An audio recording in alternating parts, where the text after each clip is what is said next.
सबसे पहले तो मैं आपका धन्यवाद करना चाहूँगा क्योंकि हिमाचल प्रदेश के कंसर्न में बड़ा महत्वपूर्ण ये विषय था कि सांप के काटने से आपने भी देखा होगा, सब लोग आप ग्रामीण प्रदेश के हैं, कि खासकर जब बरसात का महीना आता है, जब किसान जो है खेत में घास काटते हैं, तो ये सांप के काटने के मामले मेरे विधानसभा क्षेत्र में पिछले 20 दिन पहले ही हारचक्कियाँ और मनई में एक जेवीटी टीचर था और एक 10 साल का बच्चा था धीमान, उनकी डेथ हुई। इसलिए मैं नियम 62 के अंतर्गत जो है मैं ये चर्चा लेके आया था और माननीय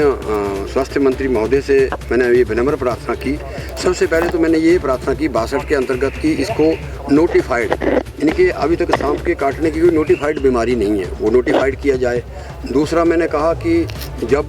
जैसे मेरे विधानसभा क्षेत्र में शाहपुर में ये जो घटना घटी है, वहाँ से टांडा में इसका इंजेक्शन था, स्नेक वर्म जिसको कहते हैं, एंटी स्नेक वर्म, तो वो टांडा के अंदर था। टांडा पहुँचते पहुँचते दोनों ही वो डेथ हो गई। तो मैं मंत्री महोदय का धन्यवाद करना चाहता हूँ कि मंत्री महोदय का नहीं, मुख्यमंत्री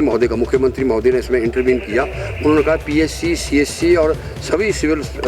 हॉस्पिटल में ये जो है स्नेक वर्म जो है इंजेक्शन जो है वो उपलब्ध कराए जाएंगे। इसके साथ साथ पूर्व सरकार ने 108 जो हमारी एम्बुलेंस में उसमें भी प्रावधान होता था एंटी स्नेक वर्म का, वो भी ख़त्म कर दिया था। आज माननीय मुख्यमंत्री महोदय ने कहा दोबारा से 108 में जो है इसको जो है दोबारा जो आरंभ किया जाएगा। मैं माननीय मुख्यमंत्री और स्वास्थ्य मंत्री का जो है मैं धन्यवाद करना चाहता हूँ। तीसरा मेरा प्रश्न ये था कि जो इसकी जो बीमारी के लिए इलाज होता है उसका जो कहते हैं क्योंकि ये जो बीमारी के लिए जो मेडिसिन जो इंजेक्शन तैयार किया जाता है उसके लिए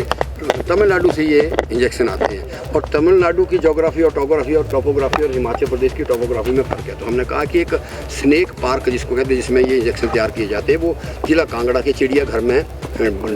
डिपार्टमेंट ऑफ वाइल्ड लाइफ ने और इन्होंने ऑलरेडी वन विभाग ने स्टडी की हुई है। तो उसको लेकर हमने कहा कि उसकी, क्योंकि यहाँ का जो कोबरा है, खड़पा है, जो भी जितनी प्रकार की प्रजातियाँ पाई जाती हैं बड़े जहरीले हैं और वो तमिलनाडु के अलावा यहाँ, तो इसलिए हमने कहा कि यहाँ ही उसकी जो है दवाई तैयार की जाए। जो हमारी कसौली के अंदर उनके साथ कोऑर्डिनेशन CRI है, उसके कोऑर्डिनेशन के साथ, तो उस पर भी मंत्री महोदय ने आश्वासन दिया कि उसको। और तीसरा अंतिम ये था कि सर्प जब किसी को काट जाता है तो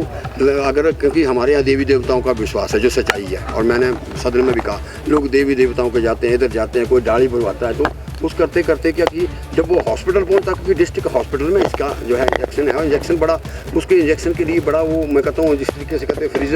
फ्रीज़र में रखना पड़ता, तो